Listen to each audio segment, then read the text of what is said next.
Hey Qween. Now, speaking of things that you loved and things that you hated, when you used to see drag shows in the club, you used to hate them. Right. Now, where was that coming from? Right. It seemed like the shows were so boring or something back then. But like I said, I was a dancer. And we used to always have like a couple of hours after the drag show to just like go out and battle other groups and all that. So I was just like, damn, these drag queens need to hurry the hell up. Shit, I'm ready to dance. You know what I mean?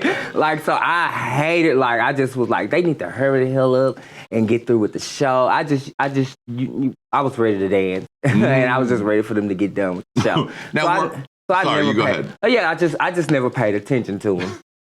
It wasn't that you were sitting there like, I want to be up there. No. I didn't even think about, doing drag until like 2010. Right. Yeah, I came out in like 2004, so it was like 6 years later. And how did it start? Well, I think it was Halloween. Yeah, classic. Halloween 2010. I think Nicki Minaj had came out that year, or she was big or something like that year. And then, baby, I thought I was doing the damn thing. I said, I'm going to dress up for Halloween like Nicki Minaj. And I got a good response, and I've been doing drag ever since. Yep. Lady Red, we've seen a lot of big Drag Race queens started their drag journey on Halloween. It's like a rite of passage. It is. Yeah, it's like that first, it's like a little door open. Now, what was your Nicki Minaj look? Do you remember what it was? Pink hair? It was like a black and red, like, Hobby Lobby wig or something, and I cut it like short. I look nothing like fucking Nicki Minaj. And I made some kind of like black cat suit. I think the picture's online. Okay. It's on Instagram. Yep. And like, baby, I thought I was doing the damn thing. Yeah. And then bit by bit, you started to dip a toe into doing drag. Right. I started dressing up every holiday.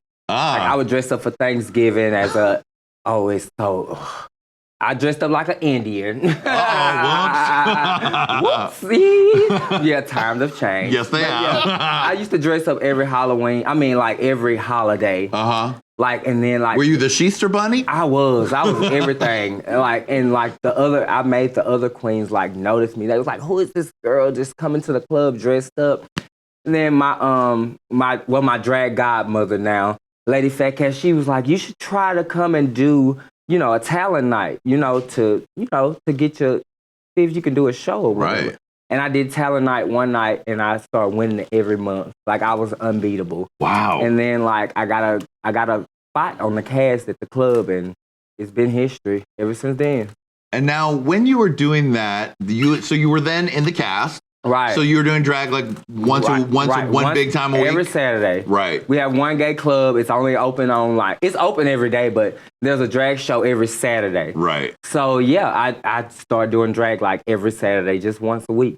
And then you decided, let me just try. Right. Let me audition. Right. Like always wanted me to do pageants. They were like, Chi, oh my God, you're beautiful, you're talented. You should do a pageant. And I was like, nah, I really ain't feeling the pageant scene. I feel like, because back then I was the different girl. Like, I was very different from what the other girls were doing. I was making my costumes out of paper, newspaper and trash bags and all of that, popsicle sticks. You know what I mean? And like the other girls were just so traditional with doing drag. So I was the different girl. And I was like, no, I don't want to do no pageant. Let me try to do something else. And like RuPaul's Drag Race was always there, and I was like, I can make it on this show. So I auditioned. The first year I made a tape, and like the tape, I didn't meet the deadline. Like, I was trying to turn it in the night of. Right. They was like, no, girl, you didn't make it. So like the next year I was ready for it. I was like, they're gonna announce it. I'm gonna put in a tape. I put in a tape. This was season 7. Okay. I put in a tape, and I got a phone call back.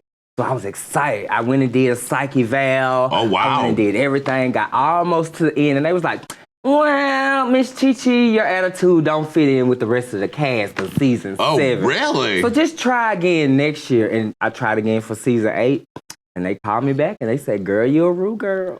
Wow. Wow. Yep. What was your bad attitude audition tape like, and then your second audition tape like? Well, my first... Or it wasn't necessarily a bad attitude, but the attitude didn't mix. Yeah. What were the differences? The difference was, the first one I was like, hi, I'm DeVayne, and I'm from Shreveport, Louisiana. I am 27 years old, and it was very fake. And then when they told me like my attitude didn't fit in, I knew what they were talking about. I wasn't being my genuine self. Right. So when the next time rolled around, I was like, bitch, y'all better put me on this motherfucking show.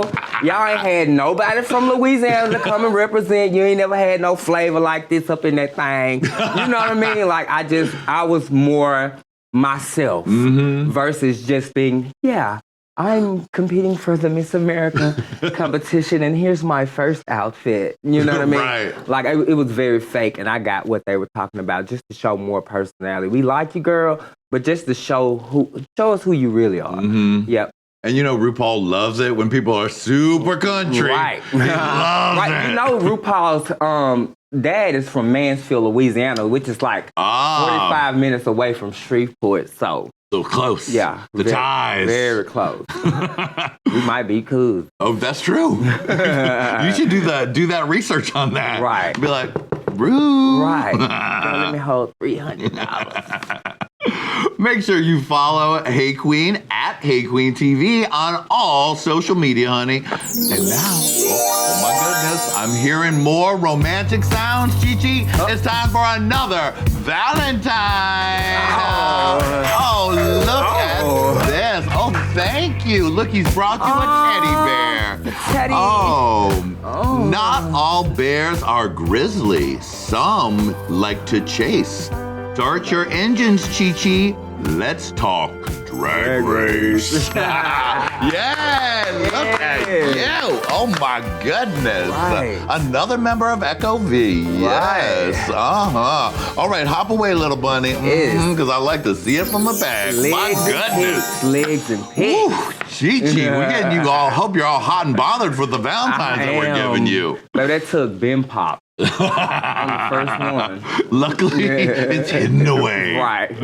All right, so let's talk Drag Race, sweetie. Okay. Season 8, you finally made it on. Right. Now, you said that you were making drag, back at home out of popsicle sticks, and garbage bags, and all the rest, and you kind of brought that in with you to the season. Right. Right. I just wanted to, I know we probably saw maybe, I don't know who else did it before me, but like I just pride myself on being an unconventional queen, like, and just using what I got and what resources I have to make it to this level. And like, I was proud of myself. So the first thing I wanted to wear was something that I made myself personally. And that was dear to my heart, and that was the trash bag dress. Yes. Now, what was that first day getting there, being sequestered, and then entering? What was that experience like coming from Shreveport to Hollywood? Right. Like the week before I was cashing out groceries. Right. Like, now I'm on this like big, amazing set, and they have us locked away. It was unreal. It was unreal, and I felt like I was in a dream. It was like, you know how it feels when you first start a new job and you're uncertain about the surroundings and the people that you're around. That's how it was. It was like starting to me, that's how it was, like my first day of a new job. Yeah. And were you excited, scared? All of the above. I was excited. I was scared because I knew I was coming into a competition. I didn't know any other drag queen. I've never performed outside of my home bar. Right. You know what I mean? So like, it was exciting and it was scary because nobody wants to go home first. No. And I knew somebody was going home first, and I was just like, oh my God, what if it's me? Yep. So just, all of the above, excited, scared. Now, once you got in the mix with other girls, you said that you felt insecure that you weren't up to their caliber. What was that thought process like? Oh my God. Once I got in the mix with the other girls, girl, I'm just looking at these girls' wigs like they growing out of their scalp. Like, this is the first time I ever saw a lace front wig. And I'm looking at these girls' hair, and I'm like, girl, their hair is growing out of their scalp. Like, how the hell am I gonna compete with this? You know what I mean?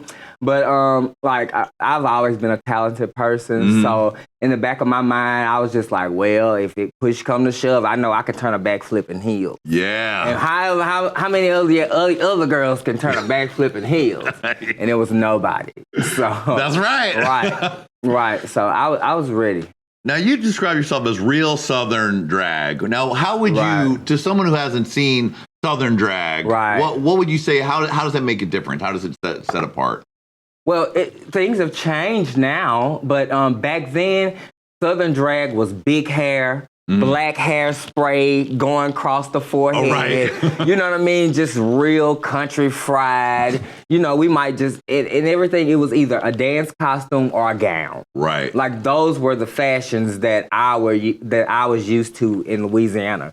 Either a dance costume or a gown. Like nothing else. Right. Right. So you came on Drag Race and started to see so much other stuff, other types. Did it inspire you, or how did that make you feel? Right, it did. It was inspiring, but I had no money at the time. So, like, I was just like, well, girl, I got to get coins before I could even think about wearing a pair of red bottoms. Like, what are red bottoms?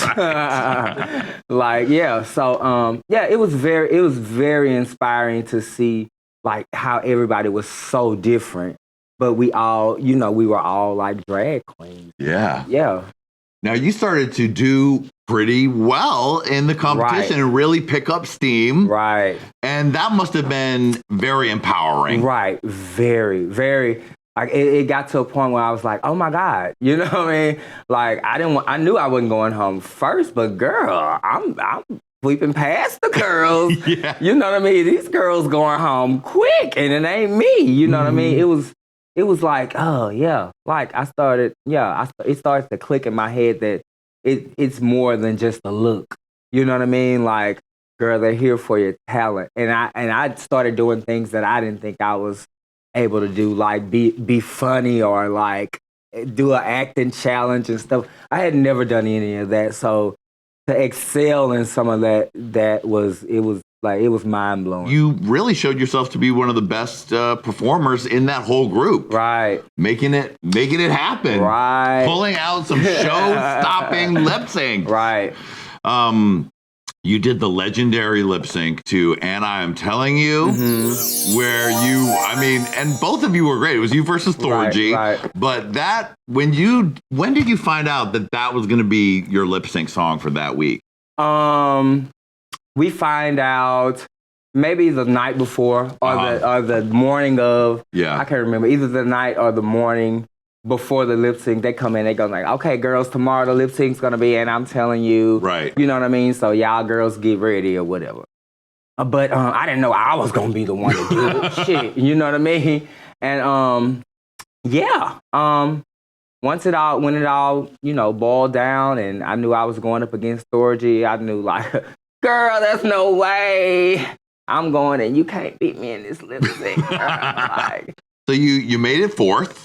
And that was pretty incredible coming from doing drag on the weekend to going to the ultimate Thunderdome of drag. Right, to the Olympics of drag. Yeah. And to make it all the way fourth. I should have been third. But yeah, I made it all the way up to the fourth spot. And like, I was really proud of myself. You know what I mean? I worked hard and I fought.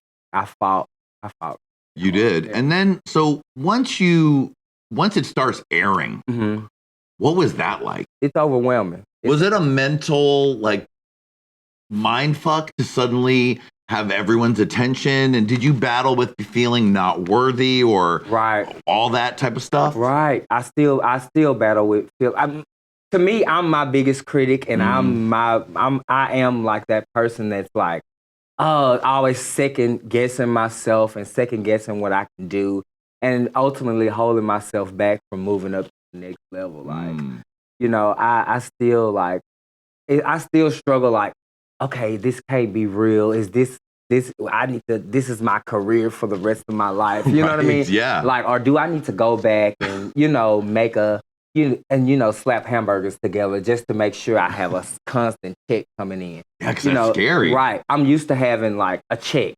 So I know, but like when you do this, like you might not work for 2 or 3 months. So you got to have that money saved up, you know what I mean, to pay your bills. Yeah, being a celebrity. Did you lose your mind when you first started getting big checks? Right. Did you buy some stuff? I lost my mind, and like I basically, like I don't like, a lot of girls don't talk about what they're going through financially. Right. But like that first year, I made like 6 figures.